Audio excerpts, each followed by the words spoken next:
کہ آج کل جو موٹیویشنل اسپیکر کچھ صحیح بھی ہوتے ہیں ان میں، لیکن میجورٹی عجیب عجیب باتیں، بعض باتیں ٹھیک ہوتی ہیں لیکن جب آپ وہ کریں گے تو اس کا سوسائٹی پہ اثر بہت غلط پڑے گا، بہت غلط اثر پڑے گا سوسائٹی پہ.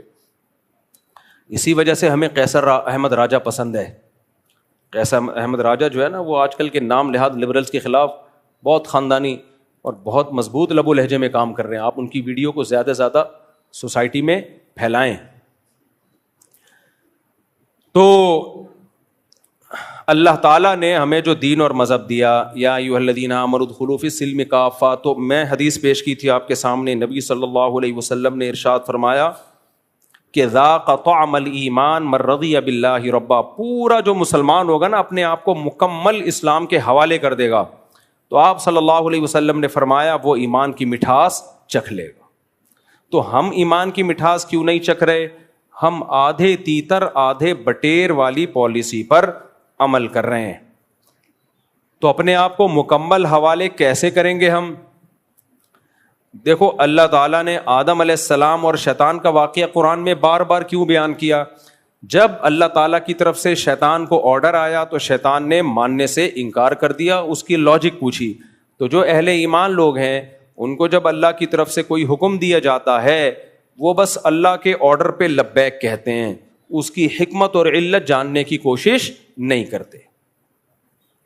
اس کی حکمت اور علت جاننے کی کوشش نہیں کرتے.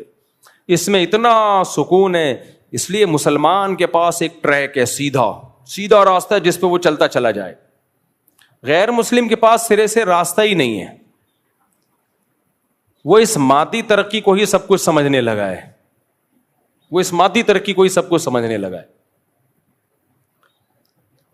تو ہمارے پاس اللہ نے ایک ہمیں سیدھا راستہ دیا ہے.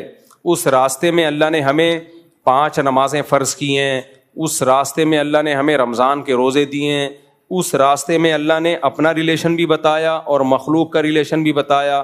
مخلوق کے ریلیشن میں اس اللہ نے ہمیں ماں باپ کا حق دیا، بیوی بچوں کا حق بتایا. تو مسلمان ان سارے ریلیشن کو پورا کرتا ہے. انہی ریلیشن میں، انہی احکامات میں ایک بہت اہم ترین حکم ہے صبر. یہ صبر بھی آج کل مارکیٹ سے شارٹ ہوتا جا رہا ہے. تو ایجوکیشن کا ریشو تو بڑھ رہا ہے لیکن خودکشیاں اسی حساب سے بڑھتی چلی جا رہی ہیں. اس سے پتہ چلتا ہے بھائی انسان کی کامیابی کے لیے تعلیم سے زیادہ ضروری مذہب ہے. اس بیان میں مفتی صاحب ایک تو موٹیویشنل اسپیکروں کے بارے میں بتانا چاہ رہے تھے کہ ان کے خیال اور نظریے کیسے ہیں، اور دوسرا مفتی صاحب یہ بتانا چاہ رہے تھے کہ ہمیں جو موٹیویشنل اسپیکر ہیں انہیں سن کر کیا سبق لینا چاہیے، ان پہ عمل کرنا چاہیے یا نہیں. اور راجہ قیصر احمد کے بارے میں مفتی صاحب کا کیا خیال ہے وہ اس کے میں بتایا گیا. اس جیسے مزید ویڈیو کے لیے ہمارے چینل کو سبسکرائب کریں تاکہ مزید ایسی نئی ویڈیو اب تک پہنچتے رہ سکے.